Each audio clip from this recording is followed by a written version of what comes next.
Сәлеметсіздер ме? Менің есімім Темірбек Айбатыр. Мен номері 202-ші Зейнолла Жарқынбаев атындағы орта мектептің 8-ші А сынып оқушысымын. Менің зерттеу тақырыбым шу мен дірілдің адам ағзасына әсері. Зерттеу мақсаты шудың және дірілдің жүрек соғысына, артериялық қысымға және білімгерлердің көңіл бөлуіне әсерін анықтау. Себебі бұл оқушының үлгерімінің басты компоненті болып табылады.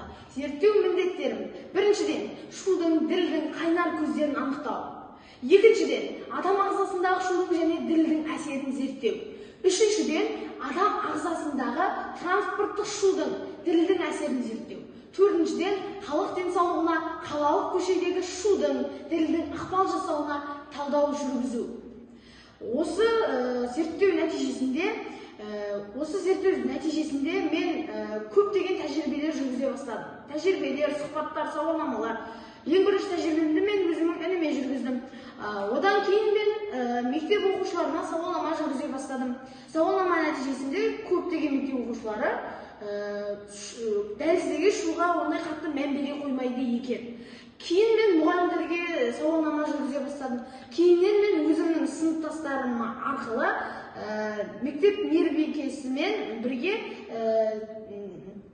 тәжірибе жүргіздім. Олардың қасында шулы музыка қойып, олардың қан қысымдарын, яғни артериялық қысымдарын өлшей бастадым. Кейіннен мен 48 жыл трактор айдаған Төлеген ағамен сұхбаттасқан болатынмын. Сұхбат нәтижесінде Төлеген аға осы шу мен діріл ауруларынан аулақ болу үшін көптеген құралдар, қауіпсіздік құралдарын кию керектігін айтқан болатын. Діріл ауруының алдын алу шаралары, дірілді қауіпсіз құралдар пайдалану, дірілді азайтатын қолғаптар, арнайы аяқ киімдер кию, еңбектің және демалыстың оңтайлы режимін сақтау, қолды жиі уқалап тұру, профилактикалық еңбек құралдарын алу, жұмысқа кірер кезде алдын ала медициналық тексеруден өту маңызды.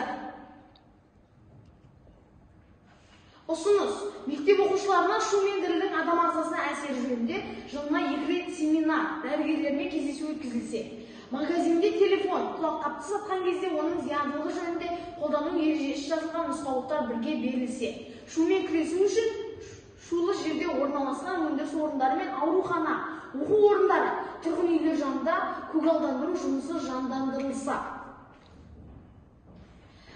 сыныптағы шумен күресу үшін гүлдерді көбірек өсіру керек деп ойлаймын.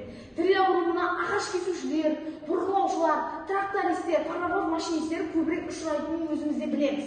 Сондықтан осы сала мамандарына жылына 1 рет тегін медициналық тексеру жүргізіп, сауықтыру орындарына жіберілсе, және дірілді оқшаулайтын құралдармен тегін қамтамасыз етілсе, мобильді телефонды жасағанда ішіне шудың зияндылығы жөнінде сақтандыру нұсқаулығы көрсетілген бағдарлама енгізілсе.